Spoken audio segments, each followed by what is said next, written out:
نحمده ونصلی ونسلم علی رسولہ الکریم اما بعد فاعوذ باللہ من الشیطان الرجیم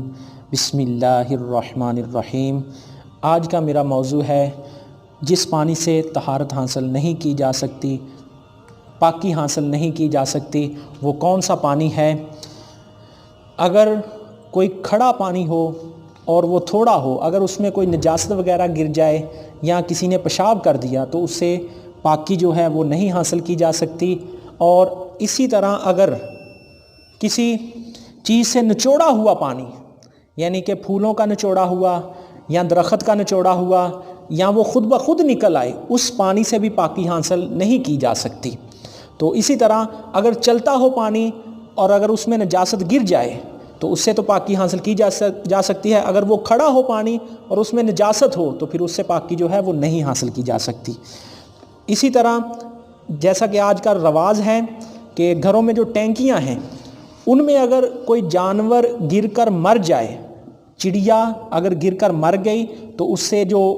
وہ جو پانی ہے وہ ناپاک ہو جائے گا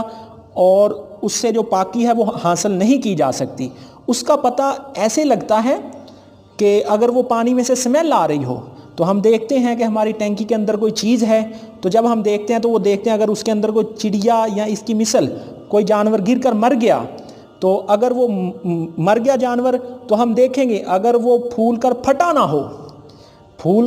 نہ ہو تو پھر ہمارے اوپر 3 دن اور 3 راتوں کی جو نمازیں ہیں وہ ہم دوبارہ لوٹائیں گے، اور اگر اس پانی کے ذریعے ہم نے اپنے کپڑے وغیرہ دھوئے ہیں تو وہ پھر دوبارہ کپڑے دھوئیں گے، اگر برتن دھوئے ہیں تو وہ برتن بھی دوبارہ دھوئیں گے۔ ٹھیک ہے، اسی بات سے اندازہ لگا سکتے ہیں اگر وہ جانور جو اندر گرا تھا وہ گر کر پھول کر پھٹ گیا، پھولا بھی اور پھٹ بھی گیا، تو پھر اس کے اوپر ہوگا 5 دن کی جو نمازیں ہیں، 5 دن اور 5 راتوں کی جو نمازیں ہیں وہ ہم دوبارہ لوٹائیں گے۔ اور اسی طرح اگر کپڑے وغیرہ دھوئے ہیں تو وہ بھی ہم دوبارہ ان سے دھوئیں گے، جو چیز اس کے ذریعے ان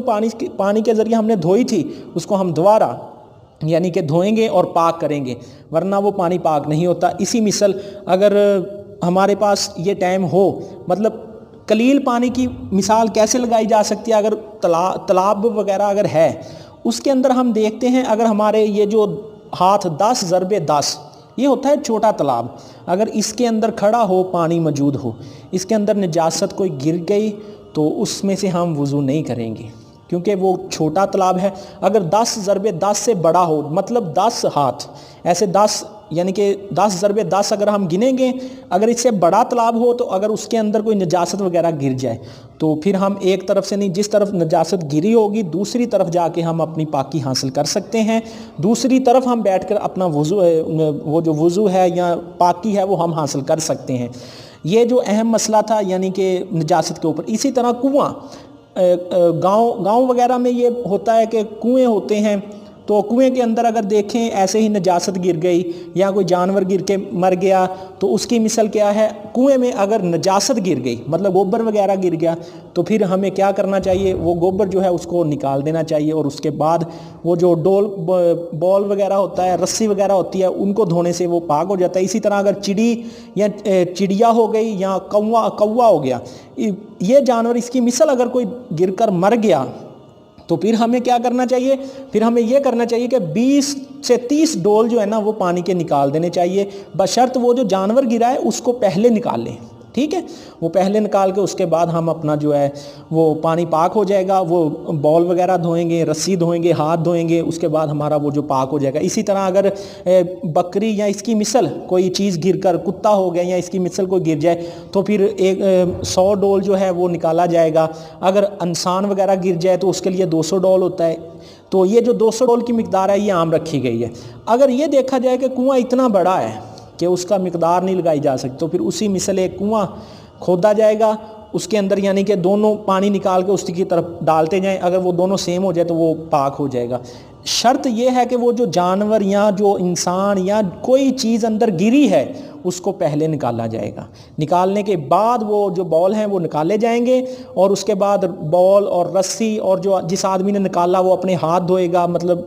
اپنے آپ کو پاک کرے گا۔ یہ وہ پانی ہے جس کے ذریعے ہم پاکی حاصل نہیں کر سکتے، یعنی کہ جو ٹھہرا ہوا پانی ہو، قلیل پانی ہو، اس کے ساتھ ہم پاکی نہیں حاصل کر سکتے۔ اگر مطلب کوئی ٹینکی کے اندر کوئی جانور گر کر مر گیا، اس کے ہمیں سمجھ نہیں آئی، لیکن جب سمجھ آ گئی تو پھر ہم اس کے لیے دیکھیں گے اگر وہ جانور پھول کر پھٹا نہ ہو تو پھر 3 دن اور 3 راتوں کی، اگر پھول کر پھٹ گیا ہو تو پھر 5 دن اور 5 راتوں کی جو نمازیں ہیں وہ ہم لٹائیں گے اور ہم اپنی پاکی دوبارہ اس سے لیں گے، پانی سے نئے سرے سے وہ پانی لیں گے۔ یہ جو میرا مسئلہ تھا یہ اہم تھا، یعنی کہ پانی ناپاک جو ہے وہ کون سا ہے۔ جزاکم اللہ خیرہ۔ اب انشاءاللہ اس کے ساتھ ہی جو اگلا انشاءاللہ ہمارا